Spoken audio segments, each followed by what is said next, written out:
Savannah Guthrie and Nancy Guthrie were never part of the same story until one sentence changed everything. She's still alive.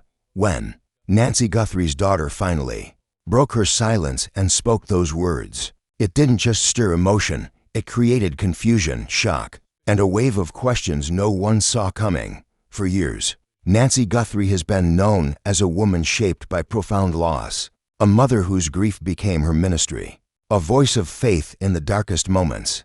The public believed her story had already reached its painful conclusion, but her daughter's statement suggests something far more complex. She's still alive. Those four words weren't spoken lightly. They weren't meant to go viral. Yet once they began circulating, even drawing quiet attention from media figures like Savannah Guthrie, the meaning behind them became impossible to ignore. Was it spiritual?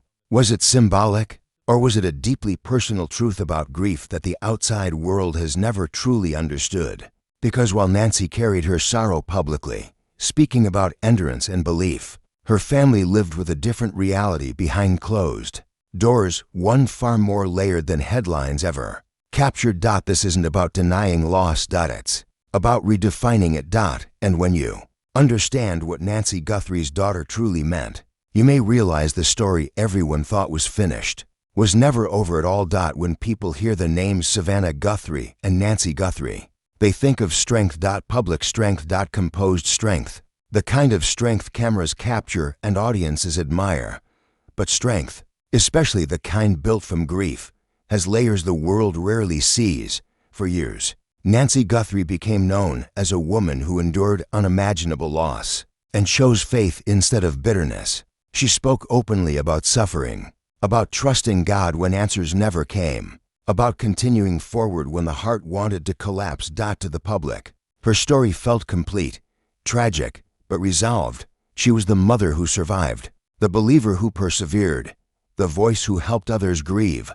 But inside her home, grief didn't look like a sermon. It looked like silence. While Nancy stood in front of audiences speaking about hope, her children were living in the quiet aftermath of that loss. They weren't just watching their mother mourn. They were learning how to breathe in a house that had changed forever. And that's the part no one asked about. When her daughter later said, "She's still alive," it wasn't a contradiction of reality. It was a revelation about experience. Because loss doesn't end when a funeral does. It lingers in routines. It echoes in empty rooms. It reshapes family dynamics in ways outsiders can't detect. Nancy's grief was visible, written into books, shared in conferences, spoken through microphones. But her daughter's grief was invisible, private, unfiltered. There were no cameras in the moments after speeches ended. No applause when the door closed at night. Just a family learning how to coexist with absence. This is where the public story and the private one separate. Too many. Nancy Guthrie represented closure, proof that faith could carry someone through devastation. But inside the family, grief wasn't something conquered. It was something integrated. The daughter didn't grow up watching a finished story. She grew up inside an ongoing one. And that difference changes everything. When Savannah Guthrie, a journalist who understands both public narratives and private pain, reportedly reflected on those words, "She's still alive," the weight wasn't in shock. It was in recognition. Recognition that grief doesn't follow headlines. It doesn't end because it closes in public. For Nancy, speaking about loss became part of her calling. For her daughter, living with that loss became part of her identity. The world saw courage. The family felt complexity. And complexity rarely fits into a clean narrative. She's still alive wasn't about physical presence. It was about emotional permanence. It was about how love doesn't dissolve simply because life changes form, how memory occupies space, how absence can feel louder than presence. For the audience, Nancy Guthrie's story was inspirational. For her daughter, it was formative. That distinction matters, because inspiration is something you observe. Formation is something you endure. One of this story isn't about controversy. It's about perspective. The world believed it witnessed the hardest part of Nancy Guthrie's journey. But what it didn't see was how that journey shaped the children walking beside her, silently absorbing grief, faith and resilience in ways no interview ever captured. And now, for the first time, that silent side is beginning to speak, and when it does, the story becomes far more layered than anyone expected. For decades, Nancy Guthrie spoke with remarkable honesty about grief. She described hospital rooms. She described prayers whispered through tears. She described the unbearable weight of goodbye. But even the most transparent voices hold something back, not out of deception, but out of protection. What Nancy never fully detailed wasn't the pain itself, it was how that pain reshaped her family. Behind closed doors.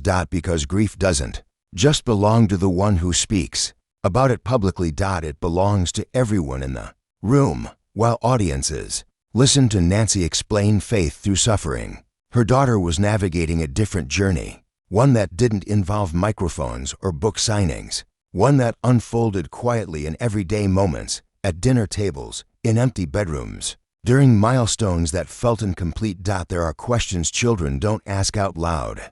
Questions like, is it okay to move forward? Is it okay to laugh again? Is it okay if I don't feel strong all the time? Nancy's public strength became a source of comfort for thousands. But inside the home, strength sometimes feels heavy. When a parent becomes a symbol of resilience, children can feel pressure to match that resilience, even when their hearts are still breaking. This is the layer Nancy rarely spoke about, not because she ignored it, but because some experiences are too sacred or too complicated to summarize on a stage. When her daughter finally said, "She's still alive," it wasn't an attempt to correct her mother's story, that it was an expansion of it. Because to a child, loss doesn't only mean absence, it means transformation. Her daughter wasn't denying death. She was describing how memory lived inside their home, how love didn't evaporate, how conversations about the past still felt present, how certain habits, phrases, and rituals carried echoes that made absence feel active. In many ways, Nancy's faith framed grief as something eternal, not temporary. But hearing that idea spoken through theology is different than hearing it from a daughter who grew up inside it. When figures like Savannah Guthrie respond to such moments, they recognize the emotional nuance. Because journalism often reveals a truth, the public version of a story is rarely the whole story. Nancy's daughter didn't speak out to expose something scandalous. She spoke because silence can become misunderstanding. The world assumed Nancy's grief reached a conclusion. That faith brought closure. But closure isn't always the right word. Sometimes faith doesn't erase longing. It simply reshapes it. Her daughter's words carry that complexity. She's still alive means alive in memory. Alive in influence. Alive in the emotional architecture of a family that never stopped loving. There's something powerful about a child articulating what a parent could not because the parent lacked courage, but because perspective changes with time. Nancy carried the grief as a mother. Her daughter carries it as someone who grew up inside that grief. And when those two perspectives finally intersect, the story deepens. What Nancy never said publicly wasn't a secret. It was a silence born from love. And now that silence has been gently broken, not to contradict her, but to complete the picture. Because sometimes the most honest part of a story isn't what's spoken first. It's what takes years to say. When the words finally surfaced, they spread faster than anyone expected. She's still alive, taken out of context. They sounded impossible, even unsettling. For a moment, people didn't know how to interpret them, and confusion filled the silence. Was it denial? Was it metaphor? Was something being hidden? The confusion didn't come from the words themselves. It came from how uncomfortable people are with grief that doesn't end cleanly. For years, the public had learned how to talk about Nancy Guthrie's story in simple terms: loss, faith, healing, hope. A narrative with a beginning, a middle, and an ending that made sense. But grief doesn't work that way. When Nancy Guthrie's daughter spoke those words, she wasn't rewriting history. She was challenging a misunderstanding that had quietly settled in. Because too many people, grief is something you move on from. To families who live with it, grief is something you move with. That difference matters. She's still alive wasn't about denying reality. It was about acknowledging emotional truth, about how presence doesn't vanish just because physical life ends. about how love continues to occupy space, even when the person doesn't. For a child who grew up in a house shaped by loss, memory doesn't feel distant. It feels active. It shows up in habits, in stories retold, in quiet moments when absence suddenly feels loud. That's what her words captured. The confusion came because the public expected closure, and instead, they were offered continuity. Figures like Savannah Guthrie, who understand how easily narratives flatten complex emotions, recognized what was happening. The sentence wasn't meant to shock. It was meant to describe something grief rarely gets credit for: its persistence. Nancy's faith has always framed loss as something eternal rather than erased. But hearing that belief expressed through theology is different from hearing it expressed through lived experience. Her daughter wasn't quoting doctrine. She was describing daily life, and daily life with grief is rarely dramatic. It's quiet, repetitive, and deeply personal. It's learning to function while carrying something invisible. People misunderstood because they expected grief to behave to end to resolve. But grief doesn't ask for permission. It lingers. It transforms. It becomes part of identity. When Nancy Guthrie spoke publicly, she offered hope to others walking through loss. But hope doesn't mean forgetting, and healing doesn't mean erasing. The daughter's statement forced people to confront that uncomfortable truth. She's still alive means the relationship didn't end. It changed form. It means love didn't obey finality. It means that for this family, remembrance isn't passive. It's lived. The reason the statement caused confusion is because it exposed a gap between public expectation and private reality. The world wants grief to be inspirational. Families experience it as ongoing. And once you understand that difference, the sentence stops being confusing. It becomes honest. This isn't about clarifying a misunderstanding. It's about expanding empathy. Because not all truths fit into clean language, and not all healing looks like closure. Some healing looks like learning to live with what remains. And that is what Nancy Guthrie's daughter finally gave words to. In the end, the most powerful part of this story was never the sentence itself. It was the silence that came before it. For years, Nancy Guthrie carried her grief publicly with remarkable composure. She gave language to suffering. She offered hope to parents drowning in loss. She stood on stages and turned heartbreak into ministry. The world saw courage. What it didn't see was the quiet space her family lived in after the microphones were turned off. That silence wasn't secrecy. It was protection. Protection of memories too personal for public consumption. Protection of emotions that didn't need applause.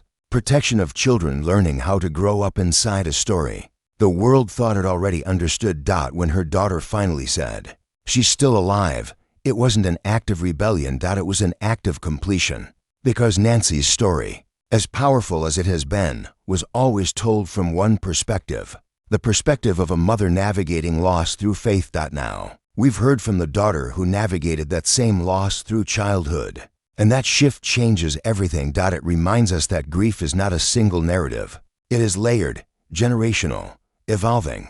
The public often looks for dramatic revelations, hidden secrets, shocking contradictions, explosive confessions. But this story offers something far more meaningful. Nuance. The truth is, nothing scandalous was hidden.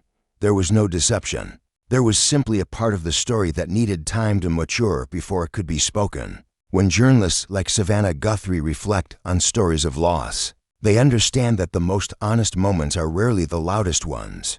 They are the sentences spoken carefully, the ones that don't demand attention, but quietly reshape understanding. She's still alive is one of those sentences. It doesn't deny death. It doesn't erase pain. It acknowledges continuity.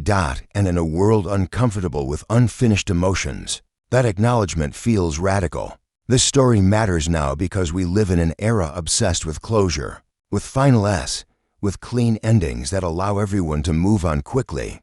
But real life rarely offers that. Families carry grief forward. They adapt to it. They integrate it. They allow it to change, shape without demanding it disappear.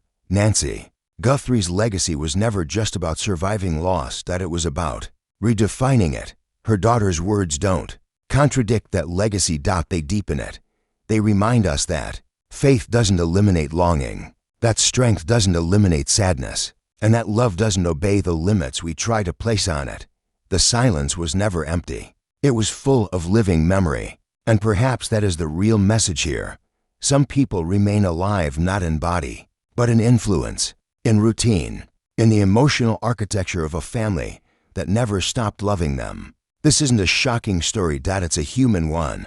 And maybe that's why it resonates so deeply. Because beneath the headlines, beneath the speculation, beneath the confusion, what remains is something simple and universal. Love doesn't end. It transforms. And sometimes, it takes years for someone to find the words to say that out loud.